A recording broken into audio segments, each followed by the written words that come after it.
we have an update to the soda machine spec. So since the last posting, the community, the mailing list for TLA Plus has sent me back some feedback on the specification to show us a way we can get more value out of the flowchart over here. So we're going to incorporate those changes, and they're fairly minor, fairly straightforward, and it adds a lot more expressiveness to the flowchart. Second thing is, in the last spec, we turned off deadlock detection. And in this edition, we're going to describe how to leave deadlock detection on, but actually describe what deadlock means. So in the terms of our spec, we're going to tell our specification when it's okay for nothing to happen and that that's not a bad situation. And by explicitly stating when nothing is reasonable, no action taken is a reasonable progression or a reasonable choice, then that doesn't trigger the deadlock detection. We can leave deadlock on, and leaving deadlock on is a good thing because it allows TLC to check for other deadlock detection, other deadlock situations that we may not have known before or seen.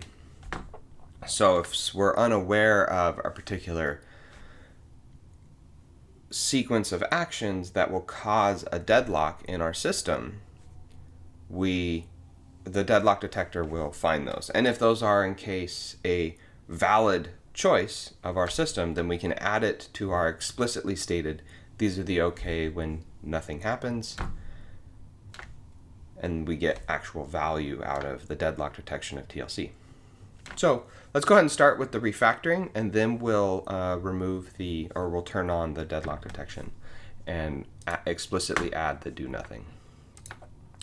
If you recall, we have our simple invariants, we have our property, I eventually get soda, and then we have our little FS watch that just redraws the flowchart every time TLC generates the flowchart. So if you remember, we had to turn on dump, dot, action labels, colorize, snapshot, and then the name of the dot file that we want TLC to produce. Following that, TLC will generate the dot file, and our little watch will redraw our picture over here on the left. So let's go ahead and get started. So the major piece of feedback that came from the community was around this next action. So remember, our next action is part of our specification, and it's the thing that after the initial state, then we continuously do these subsequent next actions. Remember, this means always, so we do always, next, permitting stuttering over the vars. So we have next, and if you don't understand the permitting stuttering, just let it go, and we'll eventually get to the value of stuttering later in our specifications. But you can think of it now as a general way of expressing crashing servers that never respond, something motivating the need for a timeout. So those kinds of things that just happen in the real world, we can model them generally with stuttering. And then we explicitly say we allow stuttering over these vars with that syntax. So back to the next state. Here we have our next state. Our next action. And we're going to put another layer of actions. So rather than actually declaring all of our formulas here, we're just going to put 3 named actions. So we're going to have our drink soda action, or put money action, or put money in machine, or nothing happens. Okay, we'll do this one last. Now, one of the potential downsides of doing it this way is you'll say, well, this was really easy to understand. If I have soda, then these things happen. And if I have this, then this happens. So it had this like enable condition syntax, and it was almost like triggering a function call. So it was like, if soda, then this, and these were part of our function calls. And I also struggle with understanding these these expressions not as functions. So they are not function calls. They are not something that TLC goes and does and then returns from. They are simply an expression of truthiness. So either this entire expression is true or it is false. And if the expression is true, then the edge could potentially be taken in some state. And that's it. It's not about code executing. It's about which of these edges in the flowchart are reasonable edges to move forward. And if they're reasonable, then an arrow gets drawn. And if they're not reasonable, if the expression is false from that state, then there will be no arrow. And that's the point. It's all about drawing the allowable actions from one state to the next state. And TLC does that drawing for you automatically. Okay. So here, we're going to let's do our drink soda first. So we're going to have our drink soda. And it's very much similar to what we had here. But I'm just going to type it out again so that you can see the commonality. So we're just going to say, and I have soda. So if I have soda is false, and we're going to and all of these things, then this expression is false. And that edge won't be drawn from that state. Okay, next one. But if I have soda is true, then we want to update the next state. We want an action in the next state where it is false.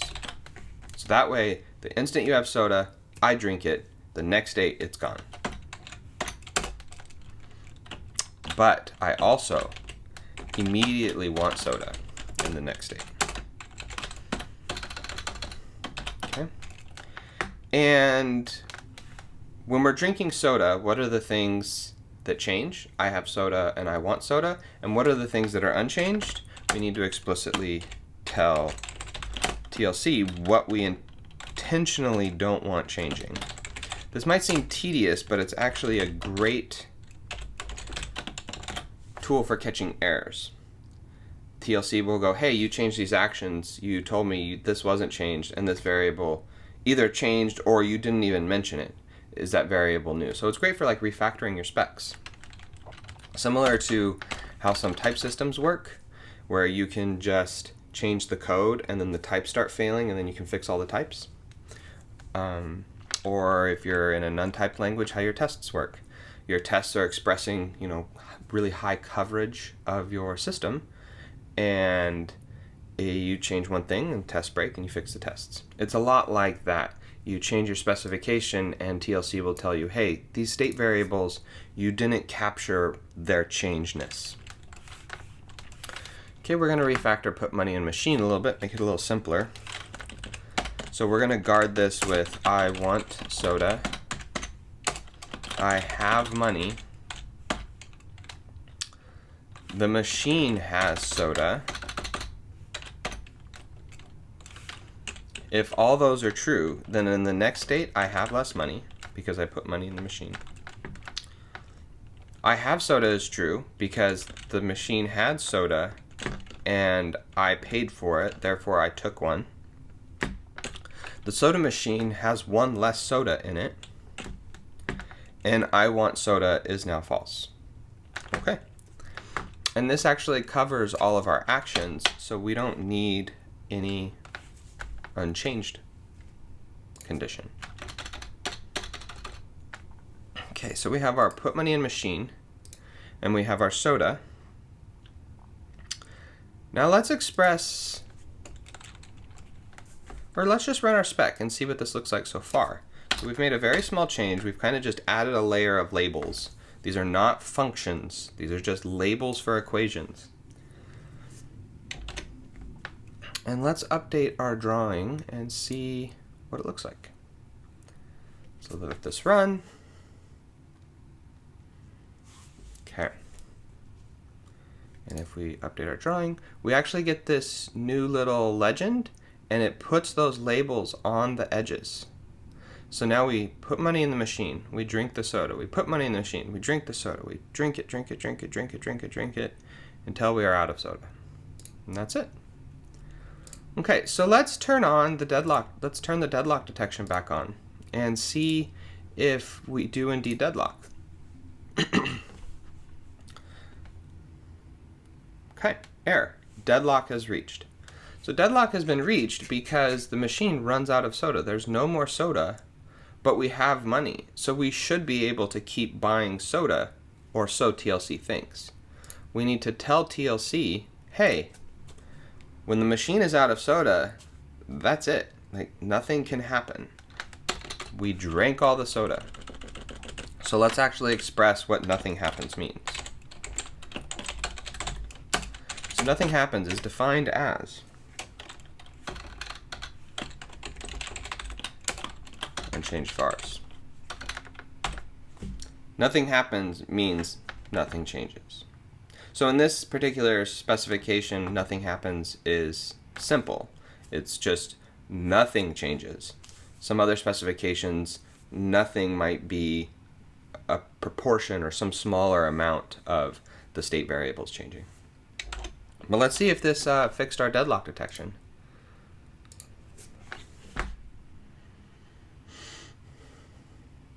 And it did. So now we don't deadlock because we're explicitly telling TLC when all of these conditions can't be met, then it is permissible for nothing to progress. And that's fine. We've reached some equilibrium point. We either run out of money, we run out of soda. In this case, we don't have the condition of want being conditional, but if it was, then I no longer want soda. So therefore, that could be something that would be modeled. I no longer want soda. We could take that as an extension. So let's turn our specification back onto what I called like a sweep, or where we push a number of multiple initial variables into the states and see what type of systems get generated. So we can run this, and we can update our drawing. Our drawing gets kind of crazy, but if you remember, it just had next, next, next, next, next all over the top place. Here we get a very readable specification, a very readable flow. We can start and nothing can happen. Like, we can just sit there for a while. Maybe we're walking to the machine. You can express high-level ideas with a very simple, there's just a permissible, like, nothing can happen for a while. Remember, this is not an infinite loop in TLC because we're not running anything. It's not executing. It's just describing the permissible state transitions. So we can start in some initial state. We can put money in the machine. Then we can either do nothing. We can drink it, put it, drink it, put it, drink it, put it, and then we're in a state where we're just going to drain the machine from its soda. And that's it. So those are the updates to the specification. The TLC, TLA plus mailing list, which if you're not on it, I recommend you get on it. Everyone's very friendly. Gave me some feedback to add that extra layer of labels inside the specification. So these extra layer of labels, which then makes the drawing a lot more readable. Finally, we explicitly described nothing happens.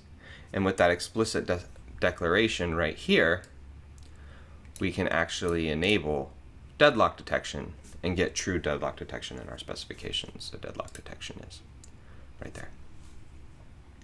That's it. Our invariants are still true despite our refactors, so it still checked our invariants.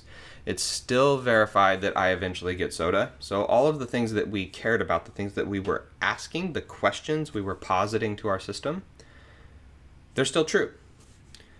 but we now have a more readable picture. We can take this picture and either deliver it in design documentation, take it to an engineering meeting, say this is kind of what I'm thinking. We have these state variables, we have these different actions, and we could draw the actions between them. And then the real value, you can posit questions and have a machine check the questions and see if the questions are indeed true.